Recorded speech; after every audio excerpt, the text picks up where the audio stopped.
Dati ang gulo-gulo pa rito, tas may nakadaong na barko dyan na abutan natin dati. So ngayon, ayun, meron oh.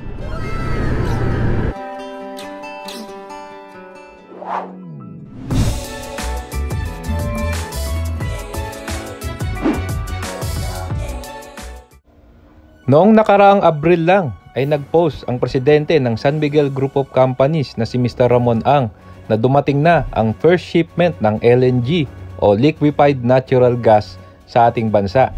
Tutulong ito para lalong madagdagan ang source ng kuryente sa ating bansa. Ang natural gas ay importanteng natural resource ng buong mundo kung saan kailangan ito gawin munang liquefied state para mas madali siyang mai-transfer at madala sa mga bansang nangangailangan ito. Ang liquefied natural gas ay odorless, colorless, non-toxic, and non-corrosive. Kaya mas sinasabi siyang mas clean ito kaysa sa fossil fuel. Alam nyo ba na ang bansang Qatar ay yumaman dahil isa sila sa biggest exporter ng natural gas sa buong mundo? Recently lang ay nag-sign na sila ng kontrata to produce and export sa bansang Netherlands at Italy ang kanilang produktong natural gas. Ang ating bansa ay nagre-ready na rin para tumanggap ng mga imports ng natural gas. Kaya talaga namang itong papakita nating Ilihan Power Plant ay ang paghahanda ng ating bansa para pagdating ng shipments ng liquefied natural gas para lalong madagdagan ang source ng enerhiya at kuryente ng ating bansa. Tara, puntahan natin ang Ilihan Power Plant. Alright, magandang araw mga kababayan. Ang lalaki ng uwak ko. So dito tayo ngayon sa pagkilata na Batangas City, mga kasama. Ito nga no, kakadaan lang natin sa Monte Maria, pero hindi po yun yung ating mismong pakay no.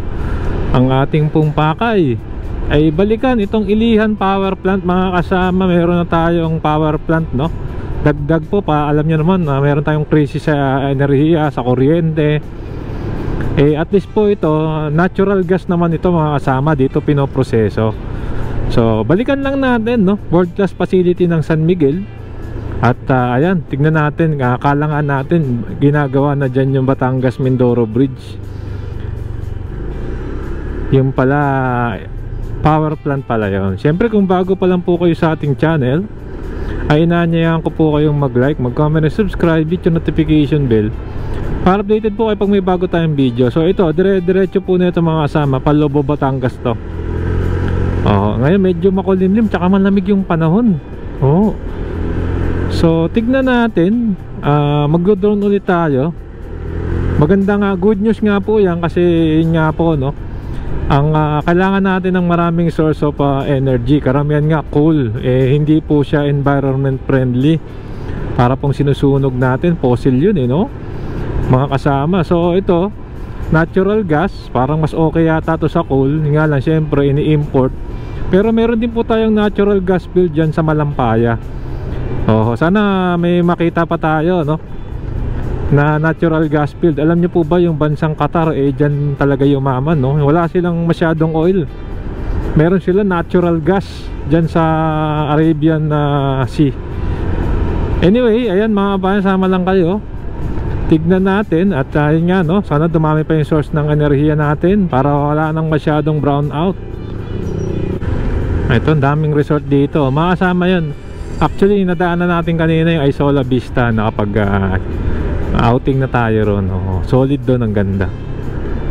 So ngayon, tignan natin Ilihan Power Plant, Batangas City no. Alright, so ito yung mismong barangay Ilihan. Ang daming lumihan kakain na tayo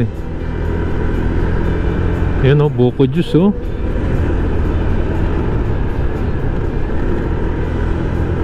So ayan, malapit-lapit na tayo mga kasama. Kagandahan pa rito, dadami po yung trabaho dahil nga may malapit na facility no. Marami pong kukuning empleyado yan. Malamang po kung hindi man taga rito magre-relocate na rito yung employee no, kukuha ng paupahan dito, which is yung ekonomiya rito. Bukod po sa mga resort tingin ko pangingisdalan din yung yung kabuhayan dito no. diniretso nyo ito mga kasama, punta yan dun sa lumang power plant dito. Kakaliwa tayo rito. Dito yung bago, yung pakay natin dito mga kasama. Sana nga makaabot po sa mga kababayan natin dyan sa Occidental Mindoro, kasi balita ko talaga laging brownout dyan sa Occidental Mindoro eh. Oo, sana lumakas pa yung power grid natin at sana maging mura naman yung kuryente, kasi deterrent din po sa mga negosyante, kasi ang mahal ng kuryente sa Pilipinas. Magnenegosyo ko ba sa bansang mahal yung kuryente mga kabal? Yun na, medyo okay na rito. Wow, dati ang kalat-kalat dito pag dumadaan tayo. So okay na yung facility nila. Yan, kala natin tuloy dati yan. Yun, natural gas pala. Okay na yung facility nila rito. Parang dyan dadaan, no? Ayun, no? Ang laki ng lalagyan ng natural gas. Mamaya sa drone shot mas makikita natin. Okay. Dati ang gulo-gulo pa rito, tas may nakadaong na barko dyan, naabutan natin dati. So ngayon, ayun, meron oh. Nandyan siya ngayon. So ang laking pasilidad nito. Do-drone natin para mas makita pa natin siya. Okay, nakalagay pa, congratulations.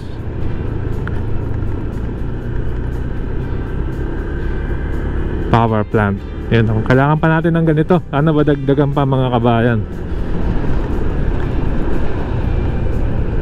So dito naglalatag pa sila. May mga heavy machines pa rin. Mukhang hindi pa tapos. Ito yung naanohan natin dati na medyo rough road.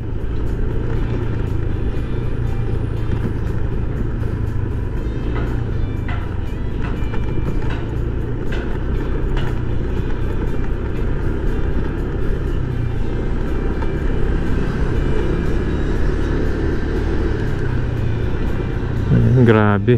Hindi natin alam kung operational na. Sa mga taga dito po, comment down below na lang kung operational na ba itong inyong napakagandang power plant. So napunta pa, swerte ng barangay Ilihan eh, no? Dito pa talaga ginawa ang power plant.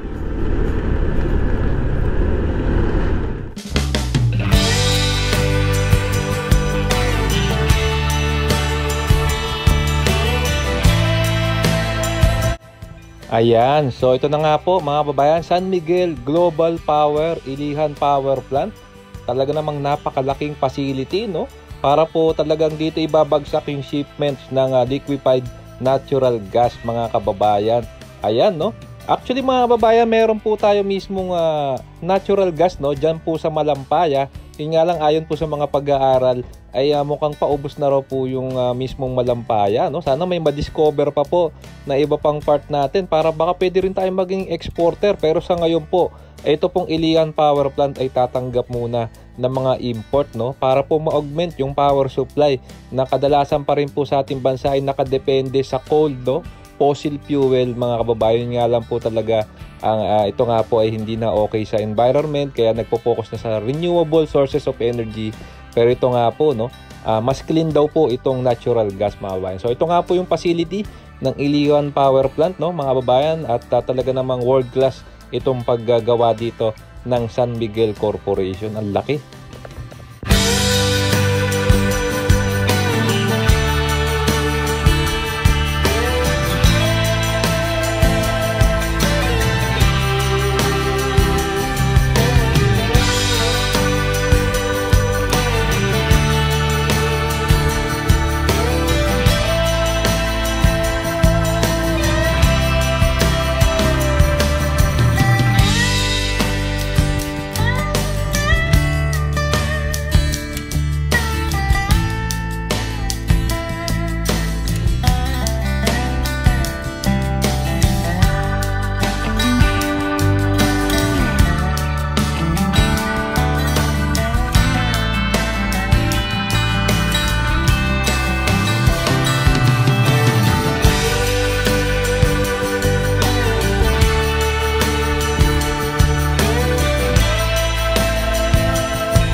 Okay mga kababayan, nandito na tayo sa pabalik na tayo no, ng Batangas City Town proper. At ito na nga po muli ang Ilihan Power Plant no, ng San Miguel no. Malaking bagay po ito sa progreso ng ating bansa, itong mga ganitong pasilidad.